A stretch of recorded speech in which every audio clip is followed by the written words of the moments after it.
এক রাতের জন্যই আমরা আজকে গিয়ে উঠব ওয়েস্ট বেঙ্গল ট্যুরিজমের হোটেল শান্তবিতানে। রাস্তার সামনেই যে রিলায়েন্সের স্মার্ট বাজারটি দেখা যাচ্ছে তার একদম অপোজিটেই হচ্ছে ওয়েস্ট বেঙ্গল ট্যুরিজমের এই হোটেল শান্তবিতান।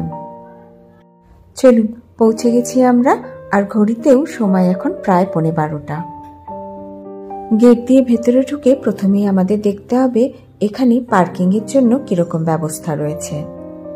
এর আগে শান্তিনিকেতনে এসে আমরা আরো একবার এখানে থেকেছি। আমার যতদূর মনে আছে সেটা মনে হয় সম্ভবত 2009 সাল হবে। তখন কলকাতা থেকে ট্রেনে করে আমরা শান্তিনিকেতন এসেছিলাম। এন্ট্রি গেট দিয়ে ভেতরে ঢুকেই হাতের ডান দিকেই হচ্ছে এনাদের রেস্টুরেন্ট এবং রিসেপশন। এখানে রুম চেক ইন করার টাইম হচ্ছে 12টা আর চেক আউটের টাইম হচ্ছে 11টা। এন্ট্রি গেটের বাঁ দিকে রয়েছে এই প্রপার্টির সমস্ত কটেজগুলি। দুদিকে সারি দিয়ে রয়েছে বেশ অনেকগুলি কটেজ, আর মাঝখানে রয়েছে খুব সুন্দর সবুজ একটা লন, যেখানে এই লনের মধ্যে আবার দেখুন চেয়ার টেবিল আর আমব্রেলা দিয়ে বসার জায়গারও কিন্তু ব্যবস্থা রয়েছে।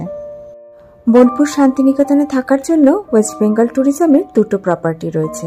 একটা হচ্ছে এই শান্তবিতান, আরেকটির নাম হচ্ছে রাঙাবিতান। এই প্রপার্টির নাম শান্তবিতান হলেও জায়গাটা কিন্তু মোটেও শান্ত নয়, বেশ একটা সিটির মধ্যে এই প্রপার্টি। রিলায়েন্সের স্মার্ট বাজার আর বিশাল মেগাওয়ার্ল্ডের মতো দুটো বড় বড় ডিপার্টমেন্টাল স্টোর কিন্তু এই শান্তবিতানের জাস্ট অপোজিটে। এই 3তলা বিল্ডিংটি হচ্ছে এখানকার মেন বিল্ডিং।